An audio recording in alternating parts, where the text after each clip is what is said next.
With a federal budget proposing $60 billion in savings and cuts, the government says it has to make tough choices, and that includes reducing the public service. It really saddens me to see that's the route that they're planning to go. 40,000 positions are on the chopping block over 5 years, representing 10% of federal public servants. These are people with families who are part of communities, and right now they're worried because if you live in a small community or even a large community, how are you going to make ends meet?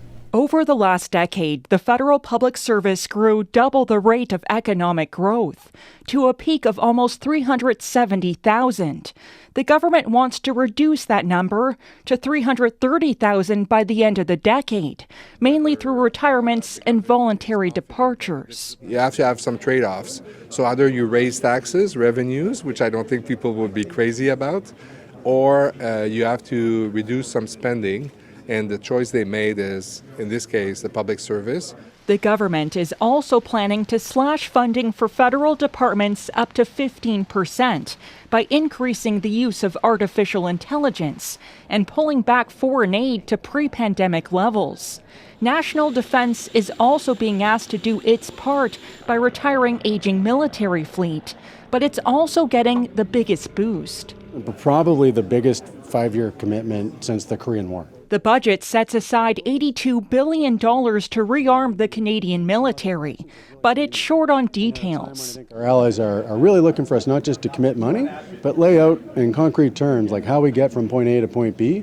We don't have that roadmap laid out the way that I was kind of expecting. The budget doesn't say how that massive increase will help Canada meet its NATO targets, only that it will, putting the country on a path to spend 5% on GDP on defense by 2035.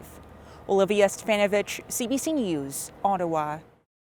So clearly, there's a lot of money in play with this budget and a lot of plans in place. But let's bring in Peter Armstrong now to look a little closer at some of the economic questions here. So, Peter, let's start off with what is the degree of difficulty, if you will, for actually implementing all these changes? Yeah, it's high, Adrienne, and the margin of error is slim as well. These are big, they're important changes, but remember, there's a very real crisis happening underfoot right now.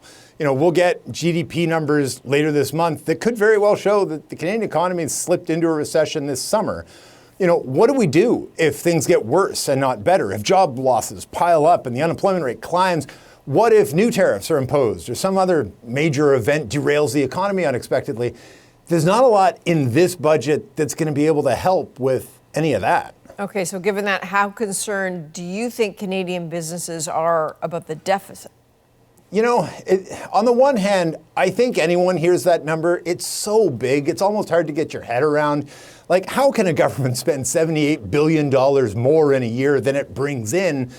But on the other hand, if you can zoom out and really try to think about this from an international perspective, you know, the investors with capital on the sidelines that are looking for a place to land, they look at Canada and say, well, compared to the United States, where the deficit there, Adrienne, it's an eye-popping $1.8 trillion.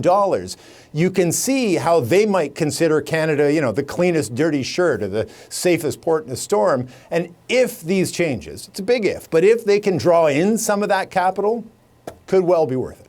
All right, we will all see. Peter Armstrong, thank you. You bet.